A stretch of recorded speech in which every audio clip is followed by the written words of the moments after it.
There is an old urban legend about the Akamanto, red cloak. The spirit is said to appear in public or school bathrooms, usually in the last hall. Victims hear a calm voice asking a simple question: do you want red paper or blue paper? No matter what answer they choose, the result is said to be deadly. The university library stayed open 24 hours during exam seasons. By midnight, almost every student had gone home except Emi Nanaka.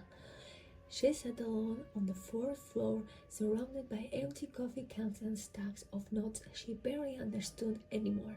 Rain hummed against the windows while fluorescent lights buzzed softly overhead. At 1 a.m., her laptop screen froze. Then the lights flickered once, twice, and went out. Seriously, Amy murmured. Emergency lights dimly illuminate the aisles between bookshelves. Somewhere deeper in the library, she heard the old ventilation system groaning awake. Her phone battery was dead. Perfect. Amy packed her things quickly and headed toward the elevators, but the display panel showed nothing except the blinking red light. Out of order, she sighed and turned toward the stairwell. That was when she realized she desperately needed the bathroom. The woman's restroom on the third floor was completely empty, too empty. The automatic lights inside flickered weakly as Amy washed her hands. Every sound echoed strangely against the tiled walls. Then she noticed something odd. All the stall doors stood open except the last one, closed. She heard movement inside. Someone was already there. Amy stepped toward the sinks again, waiting awkwardly. A few seconds passed. Then a man's voice came softly from inside the stall. Do you want red paper or blue paper? Amy frowned. What? Silence. Then the voice repeated itself calmly. Red paper or blue paper? A cold sensation crawled down her spine. She suddenly remembered a story from middle school, a ghost in bathrooms, stalls, a spirit that asked questions. Her classmates used to whisper about it during sleepovers and late-night train rides. Agamanto. Amy laughed nervously under her breath. Nope. She grabbed her bag and headed quickly for the door. It wouldn't open. She pulled harder. Locked. Behind her, the stall door cracked slowly open. Amy turned. A tall figure stood inside the last stall wearing a dark red cloak and a white mask covering its face completely. The eye holes looked empty, black space without eyes behind them. The figure tilted its head. Red paper? It asked gently. Blue paper? Amy backed away slowly. This is funny. The bathroom lights dimmed further. The masked figure stepped out of the stall without making a sound. Its feet never touched the floor. Amy's breathing became shallow. Every story she had ever heard came rushing back at once. Choose red and you will be sliced apart until your clothes turn red with blood. Choose blue and your blood will be drained until your skin turned blue. And if you tried to trick the spirit, the stories always ended badly. The figure moved closer, patient, waiting. Well, it whispered. Amy's mind raced desperately. There had to be a way out. Then she remembered something else. One old version of the legend claimed survival was possible if you refused both choices completely. I don't want either, she said quickly. The figure stopped moving. For the first time, the bathroom became completely silent. Even the buzzing light stopped. Slowly, the masked head tilted farther to one side, too far, like a neck bending beyond human limits.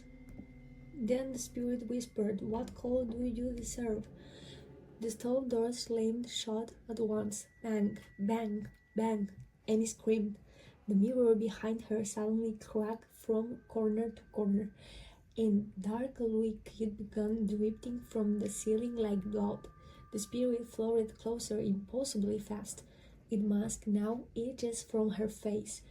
Behind the empty ice hole something moved, something alive. Amy shut her eyes tightly. "I don't need paper," she shouted. Nothing happened. For several seconds she heard only her own breathing. Then came a sound she did not expect. Laughter, soft at first, then louder. The spirit was laughing. When Amy opened her eyes again, the bathroom was normal. Bright lights, clean mirrors, empty stalls, no blood, no figure, nothing. Her legs nearly gave out beneath her. The restroom door clicked open by itself. Amy ran all the way home through the rain without looking back once. The next morning, university staff discovered something strange about the third-floor restroom. According to the maintenance records, it had been permanently closed 8 years earlier after the death of a male student. His body has been found inside the last stall. The cause of death was never publicly revealed. What disturbed Amy most, however, was the old security footage shown privately by campus police. At 1 a.m., cameras captured her entering the restroom alone, but when she ran out minutes later, another figure briefly appeared behind her reflection in the glass door, tall, wearing red, and standing perfectly still. People call it the 1 minute call because, according to the legend, after the first call, you only have 1 minute left before it reaches you. Ayaka hated answering unknown numbers. Working customer support meant she already spent most of her day talking to strangers she would rather avoid. By the time she returned to her tiny apartment in Osaka each night, silence felt sacred. So when her phone rang at 11 p.m. from a hidden number, she ignored it. The ringing stopped after a few seconds, then immediately started again. Ayaka sighed and answered without looking. "Hello?" Static, weak and crackling like an old radio signal. "Hello?" she repeated. At first, she thought she heard breathing. Then a voice whispered, "Ayaka?" Her stomach tightened instantly. The voice sounded familiar, too familiar. "Who is it?" No answer, only static. Then, "You shouldn't have left me there." The call disconnected. Ayaka stared at her phone, a known number. Her chest felt cold suddenly because she recognized the voice. Her ex-boyfriend, dead for almost a year. They said the accident happened instantly, a motorcycle crash on a mountain road outside Kyoto during heavy rain. Police claimed he probably never even felt pain. Ayaka had not attended the funeral.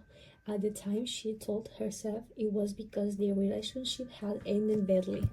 The truth was uglier. The night Haruto died, he had called her 7 times asking to meet and talk. Ayaka ignored every call. The next morning, he was dead. And part of her always wondered if he had been trying to say goodbye. Her phone vibrated again, a no number, 11 p.m. This time she left it ring. Voicemail arrived instantly.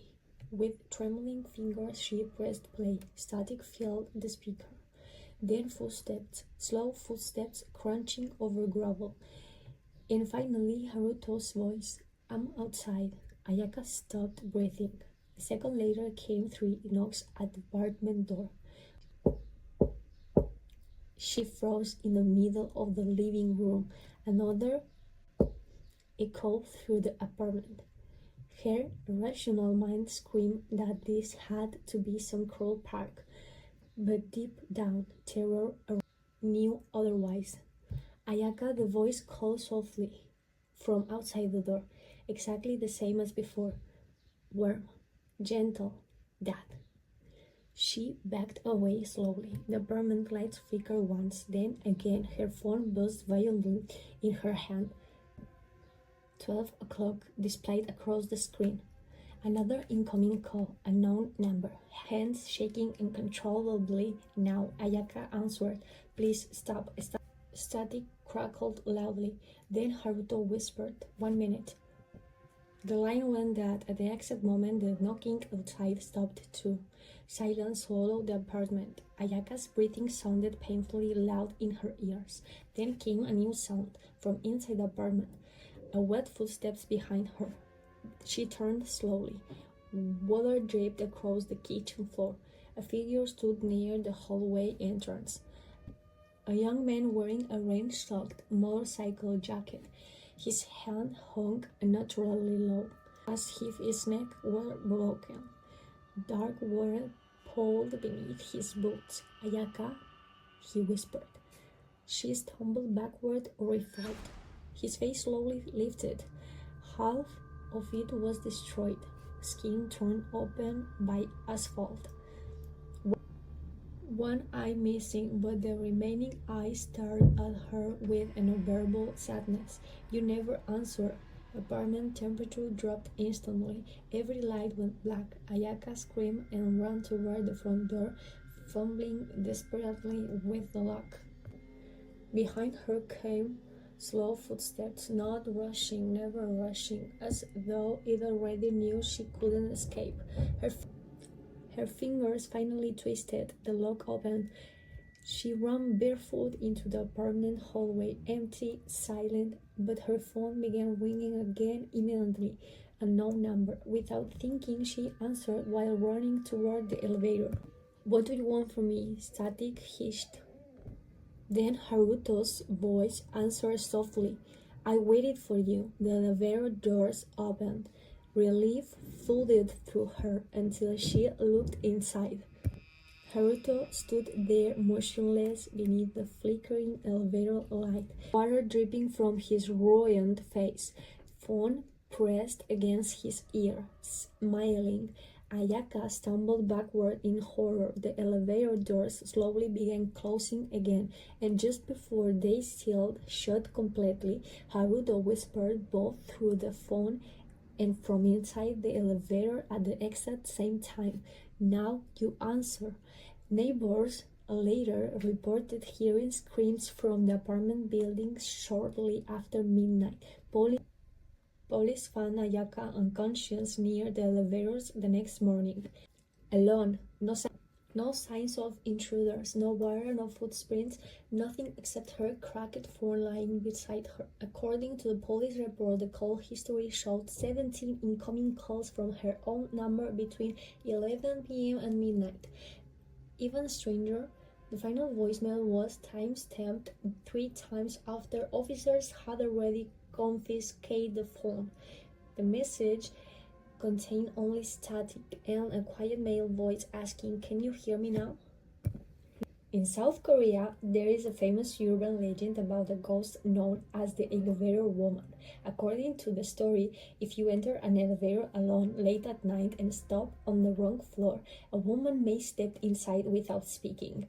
You must never look directly at her, and under no circumstances should you ask which floor she wants, because the elevator might no longer be taking you through the building at all. Minjun hated overtime. By the time he left the office at night, the entire building was almost empty. Rain streaked the glass window of the 22nd floor while distant thunder rolled across Seoul. His computer clock read 11 p.m. Perfect. The subway would probably stop running before he made it home. Minjun grabbed his coat and headed toward the elevators.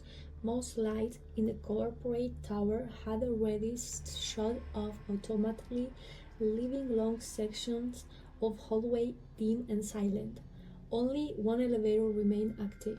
Its door stood open waiting for him. Inside, soft instrumental music played through old speakers overhead. Minjun pressed the button for the lobby. The doors closed. The elevator began descending. 22, 21, 20, then suddenly stopped at the 14th floor. The doors slid open. Nobody stood outside, just a dark hallway with flickering lights at the far end. Minjun frowned. After several seconds, the door closed again. The elevator continued downward. 13, 12, then stopped again. 11th floor. This time someone entered, a woman. She wore a long black coat and kept her head lowered so her hair completely covered her face. Water dripped softly from the ends of her hair onto the elevator floor. Min-jun immediately noticed something strange. He had not heard footsteps when she entered. She simply appeared beside him. The woman pressed no button. The doors closed. The elevator resumed descending. 10, 9, 8. Then the display changed suddenly. B1, B2, B3. Min-jun blinked. The building only had 2 basement levels. The elevator kept moving. B4, B5. The lights flickered overhead. The music stopped. Only the sound of cables groaning above them remained. Min-jun's pulse quickened. "Excuse me," he said nervously. "I think this elevator malfunctioned." The woman said nothing. The display continued downward. B8, B9. Cold air slowly filled the elevator. Min-jun reached for the emergency button. Before his fingers touched it, the woman spoke. "You shouldn't do that." Her voice sounded oddly distant, like hearing someone speak underwater. Min-jun froze. The elevator finally stopped at B10. The doors opened slowly. Darkness waited outside. Not a parking garage, not a basement, something else. A long, concentrated hallway stretched beyond the doors beneath weak red emergency lights. Water dripped somewhere far away in the dark, and standing at the end of the hallway were people, dozens of them perfectly still, watching the elevator. Min-jun's mouth went dry. "What is this?" The woman slowly lifted her head. For the first time, Min-jun saw her face reflected faintly in the elevator doors. Or rather, what was left of it. Her eyes were completely black. Water streamed continuously from her mouth. Skin hung loosely from one side of her face as though damaged by impact. "Like someone pulled from deep water after days underwater." "The wrong floor," she whispered. The people in the hallway began moving closer, not walking normally, dragging themselves slowly across the concrete. Min-jun slammed the closed door button repeatedly. Nothing happened. The figures outside kept approaching. Some wore hospital gowns, others business suits. One had no face at all. The woman beside him smiled slightly. "No one lives after this floor." The nearest figure reached the elevator entrance. Its head twitched violently side to side. Min-jun finally forced himself to move. He hit every button of the panel at once. The lights exploded overhead. Darkness swallowed the elevator. Then came screaming. Not one voice, hundreds. All around him, something grabbed his arm inside the dark, freezing cold fingers. Another hand touched the back of his neck. Min-jun screamed and kicked wildly. Suddenly, the elevator jolted upward violently. The lights returned. Lobby. The doors opened instantly. Bright light flooded inside. The security guard looked out from his desk in confusion as Min-jun collapsed onto the floor, shaking uncontrollably. "You okay?" the guard asked. Min-jun turned back toward the elevator. Empty. No woman, no water, nothing. The display simply read 1. The next day, Min-jun returned with building management. According to the official records, there had never been a B10 level. The tower only had 2 basement floors, but what disturbed Min-jun most came later that afternoon. An elderly janitor quietly pulled him aside after overhearing the story. Then he asked a single question. Did the woman have wet hair? Min-jun felt sick immediately. The old man nodded slowly before Min-jun could answer. 20 years ago, a woman jumped into the elevator shaft during a fire evacuation. He lowered his voice farther. People say if she enters your elevator after midnight, it means the building almost chose you. That night, before going to sleep, Min Jun noticed something strange on his phone. A photo taken accidentally inside the elevator at 11 p.m. In the reflection behind him stood a woman, and around her, packed tightly inside the elevator, though invisible at the time, were dozens of silent figures staring directly at the camera.